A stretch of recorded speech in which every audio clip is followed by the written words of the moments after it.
तोमर ने किसानों की समस्याओं को सुलझाने के लिए एक प्रेस वार्ता का आयोजन किया, जिसको मजिस्ट्रेटियल पावर होते हैं वो एसडीएम है। तो हमने एसडीएम को अधिकृत किया है, क्योंकि बाकी दूसरी जगह जाना है उसके लिए तो वो कठिन ही होगा। तो एसडीएम तक ही इसके निर्णय को रखा है। जब किसान को तकलीफ होगी तो किसान एसडीएम के पास जाएगा। किसान की एप्लीकेशन पर किसान और व्यापारी दोनों को एसडीएम बुलाएगा, दोनों से कहेगा कि भाई इसमें कुछ रास्ता तुम निकाल लो, तो तुम दोनों करार के प्रति प्रतिबद्ध हो। वो कहेंगे हम नहीं निकाल पाए तो इसी वजह से आपके पास आए। तो मिले, कम पानी में वो खेती करें और अच्छी टेक्नोलॉजी उनको मिले, और ऐसा करके महंगी फसलों की ओर किसान आकर्षित होगा और उसको मूल्य की गारंटी खेती करने से पहले ही मिल जाएगी। तो किसान रिस्क लेने में सक्षम होगा और उसको ये फसल करने में किसी भी प्रकार का जोखिम नहीं होगा। जोखिम पूरा का पूरा वो प्रोसेसर पर ट्रांसफर करता है इस कानून के मुताबिक। तो किसान को अपने उत्पादन का अच्छा मूल्य मिलेगा, खेती आगे बढ़ेगी, नए जो पढ़े लिखे बच्चे हैं वो भी खेती की तरफ आकर्षित होंगे। इन एक्टों के माध्यम से बहुत सारे इलेक्ट्रॉनिक प्लेटफॉर्म ट्रेड के लिए बढ़ेंगे, उसमें रोजगार के अवसर सृजित होंगे और कृषि से बातचीत करके इनका व्यवस्था निपटा। लेकिन अगर वो बोर्ड भी सुलह नहीं कर पाए तो एसडीएम के पास फिर आएगा मामला। तो एसडीएम को 30 दिन में इस बात का निराकरण करना ही पड़ेगा। ये कानून में प्रावधान है। ऐसा कोई कानून में प्रावधान नहीं है जो 30 दिन में किसी भी निर्णय करने वाली मजिस्ट्रेट अथॉरिटी को मानता है। 30 दिन में उसको निर्णय करना ही पड़ेगा।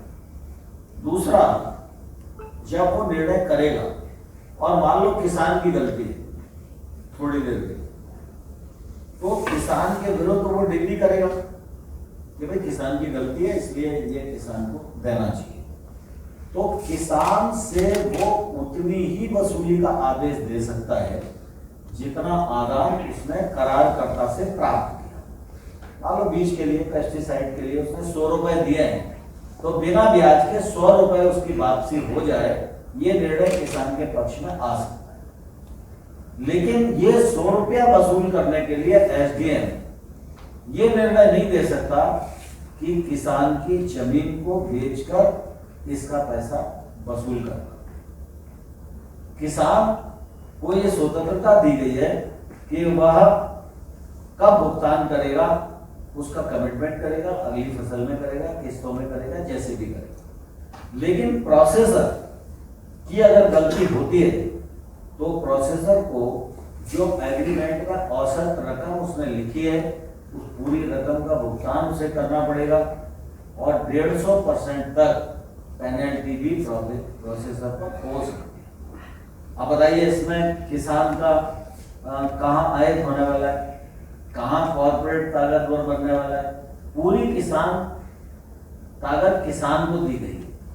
लेकिन ये बिल लाना इसलिए आवश्यक था कि सामान्य तौर पर जो निजी निवेश और निजी निवेशक और प्रोसेसर, निर्यातक, ये सब लोग गांव में इसलिए काम नहीं कर पा रहे थे क्योंकि इनको लगता था कि कोई कानूनी प्रावधान हमारे लिए नहीं। यह कानूनी प्रावधान होने के बाद अब ये सारे लोग गांव जाएंगे, किसान से संपर्क करेंगे, छोटे छोटे किसानों का एक समूह बनाएंगे, प्रतिस्पर्धा बढ़ेगी तो किसान को फायदा मिलेगा, टैक्स माइनस होगा तो किसान को फायदा मिलेगा, और अगर व्यापार किसान के घर से ही हो गया तो किसान की जो परिवहन की लागत है वह भी बचेगी। अब इसमें कोई भी प्रावधान ऐसा नहीं है जिससे किसान का नुकसान होने वाला। दूसरा, लोग बोलते हैं कि वो एपीएमसी खत्म हो जाएगी। एपीएमसी राज्य के एक्ट से बनी है। एपीएमसी को खत्म करने का ना तो इरादा है ना मंशा है। एपीएमसी जब तक राज्य चाहेगा तब तक रहेगी। किसान के पास दो विकल्प है, वो चाहे तो एपीएमसी के भीतर बेचे, वो चाहे तो एपीएमसी के बाहर बेचे। ये स्वतंत्रता किसान को हमारे विधेयक देते हैं। दूसरा विधेयक जो मूल्य आश्वासन वाला है, वह विधेयक तो किसान के जीवन में एकदम बदल कर देने वाला है। हम सब ये जानते हैं कि हमारे देश में 86% छोटा किसान है और दिनों दिन किसानी का रकबा छोटा होता ही जा रहा है। तो ऐसी स्थिति में जो छोटे रकबे वाला व्यक्ति है वह भी अपने खेत में कोई निवेश नहीं कर पाता और उसका रकबा छोटा है तो दूसरा आदमी भी उसके पास नहीं पहुंच पाता। तो अंततोगत्वा कई बार ये स्थिति होती है कि छोटे किसान का जो उत्पादन है वो इतने कम वॉल्यूम का है कि अगर वो मंडी ले जाए तो जाने आने